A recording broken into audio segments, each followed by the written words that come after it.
2048, good luck. So we've got white, so we'll play knight f3 as per usual. We have no head-to-head score there, so we've not played before. 1900 games for our opponent. It goes c6. Let's go c4. We've done 1100 and a bit games in rapid chess. Plays knight up. Let's bring our knight up. Okay, I'm going to take there. Plays knight forward. Let's go g3 and put the bishop on the diagonal, like the structure that we normally aim for. We can do d4 as well. He might do something like this to come down. He chooses to take. Okay. I guess we take back with the bishop. I don't really want to go the pawn and leave this isolated. There, we'll take in towards the centre. We're probably going to castle and drop back. He's playing this very quickly, very quick. Queen up is a move, and I guess he just simply matches it. But what about rook across first to hit the pawn? Just puts a little bit of pressure on, doesn't it? We're not going to castle that side. Just gently pressure it. If he pushes, there's pressure on the diagonal. Maybe queen up. Yeah, so have we got queen up here? If he were to push, take, he can actually get out the way, block and guard his rook, so that doesn't work. But queen up looks like a good move still. Here,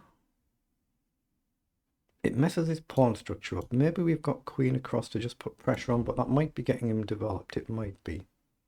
I'm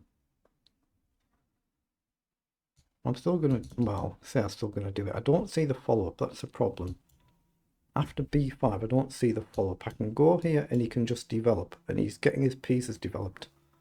I guess I can come all across the board, man. Actually, that looks nice, doesn't it? I can maybe come here, and if the bishop moves, the pawn's under attack.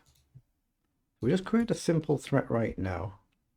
So b5, I think, is the move he'll play. Or can we take knight takes, queen takes? No, I don't think that works. So I'm looking at queen g4, depending on what he does. b5 is the obvious move to try and defend it. It just breaks the pawn structure up. But if I attack this pawn, he just gets a simple development move, and I'm not gaining anything. But if I go to g4, we're just putting pressure on. Might break up his pawn structure a bit. Then we'll just try and castle and worry about what to do after that. I mean, maybe he just plays queen up and guards and say it's perfectly safe and you're not getting anything. That's perfectly logical. I could play bishop up and try and challenge this. I could castle, or I've maybe got queen across. That's what he's gone for. So I like the idea of queen here, just to make it a bit more inconvenient for him to castle. But I guess he just gets these development moves, doesn't he? Yeah, let's just castle. I think he'll develop his bishop. That's what he's done. He's going to look to castle. So I could go here. Maybe I can launch one in the centre, actually. What's wrong with that? Let's play d4 in the centre. We're not trying to win the game instantly. We just want to win the game. Okay, so he's come and castled. So maybe e3, maybe e4. I've got bishop here to challenge this bishop as well. I like the look of that, actually. I'm going to challenge that bishop and I'll just take back. If he kicks the queen, I'll just drop back to b3. And if he takes, we can take back with the pawn, so that's protected. We've got pawn coming here. We can try and challenge this again. Do we do that, or do we simply go back? I guess he can defend it now. So I don't see the merits of that. So I think I'm just going to play a slow, steady move. If he were to take, we'll take back this way. And then does it matter which rook? Oh, he has. Oh, I didn't expect that. I'm going to say, does it matter which rook I bring across, say, to the c file? Do I want this one on d or e? And this one coming this way? Or do we just stack the queen side? That's what I'm trying to figure out.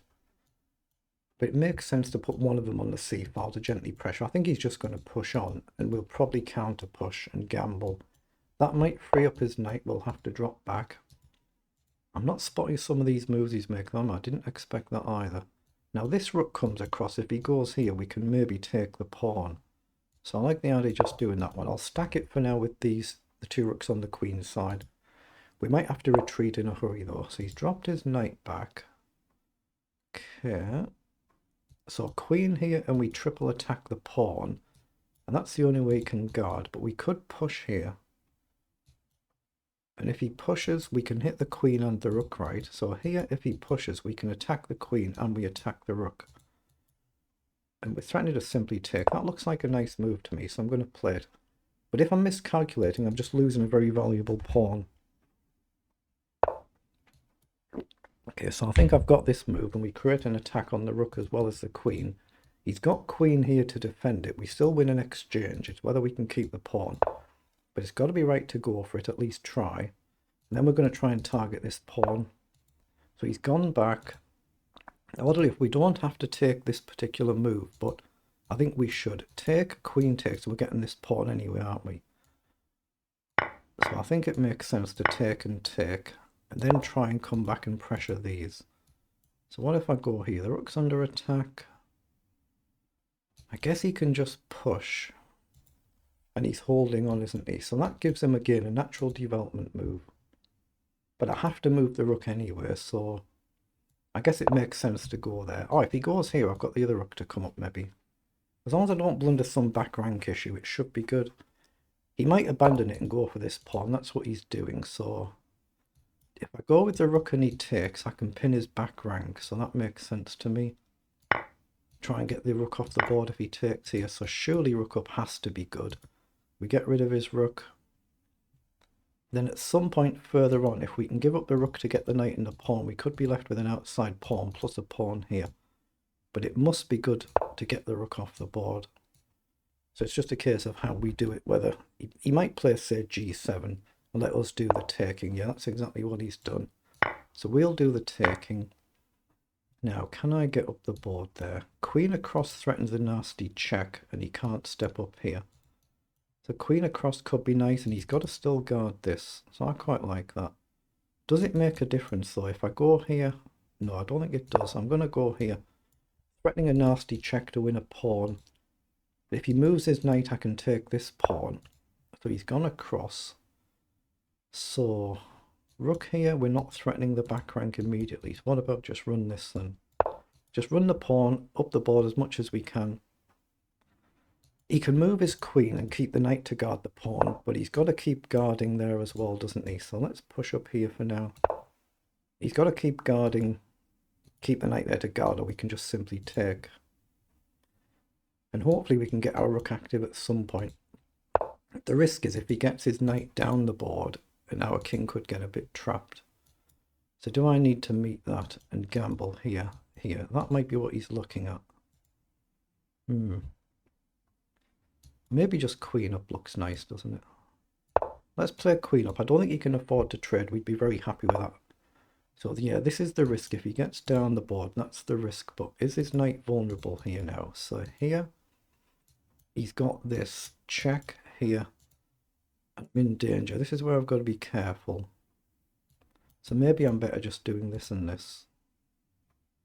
So here or here, does it matter? Either way, he's got knight across to attack. Queen down, then we hit the pawn. Or do I just ignore it and go here? If he pushes right now, we just take, right? So let's push our pawn. Yeah, he's played the knight over instantly. I've just got to be careful about being able to get back, but I've got queen here, I think. So knight in now does create a threat though, doesn't it? It's annoying, but if I go here, knight down, check.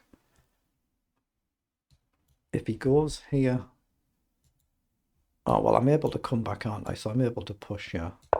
Because if I queen, I can come back here if he plays knight in. Or worst case, I guess I could give up the queen for the knight and get my queen back the next move. So he's probably going to have to drop back, or he's gone for it. I don't think that works. I think we just queen and we just drop back, and I think that's winning. So take the risk out and drop back. So he's taken... It's just a pawn though, isn't it? Yeah, it's just a pawn. Get the queen off the board, take the risk out. That one's turned out alright. Let's see what it was in engine speak. So pause so we don't accidentally start another game. 34 moves, they're the move times for both players there. So put it through the analyzer. Zuckertort opening Slav invitation. If you click on that, it'll bring up some puzzles to do. And in particular, you're trying to learn from any opening mistakes that you're making yourself. If there's any nice chess principles that you might not be too familiar with. So let's just see when it's finished. We've certainly played the ending all right. We've been up and down in the middle game though. +2 better and then basically back to level. But level or better most of the game. 94 and 88, just the one blunder each. So we blundered with bishop to a3 here earlier on. Opponents blundered with a5. So let's see, these are all just relatively standard setups that you'll see this type of position in lots of our games. So you should have just played queen up immediately there instead of pushing the pawn. So queen a4 was good, castling was actually good, and so was d4. But we blundered with bishop to a3. Oh, we should have taken here. So what have we missed here?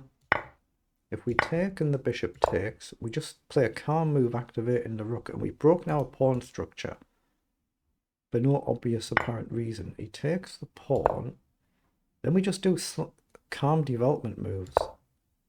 It's not really how players at my level tend to play the game. Rook up. Yeah, good luck trying to see all that in advance.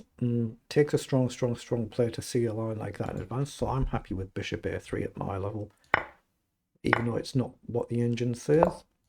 But e3 was good.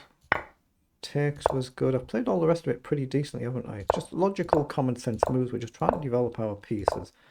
We see a chance to win an exchange here. Now, we could have delayed this because the rook can't get out, but I thought, no, just get it done because we can get the b pawn. We dropped back, grabbed another pawn. We can get his rook off the board. He's got a square for his king, fair enough. He guards our threat of queen coming in. So a4 was good. We just run it up the board. He should have gone here instead of coming in. I guess it slows down our pawn. But a6 was good, so was 7. We get a queen with a check, importantly, so we can drop back. Then in this position, you just resign. It's in an arena, just get on with another game. You're going to get the queen. We can just sidestep. But then we've got a queen and rook against a knight. So at my level, that's not a bad game, so very good.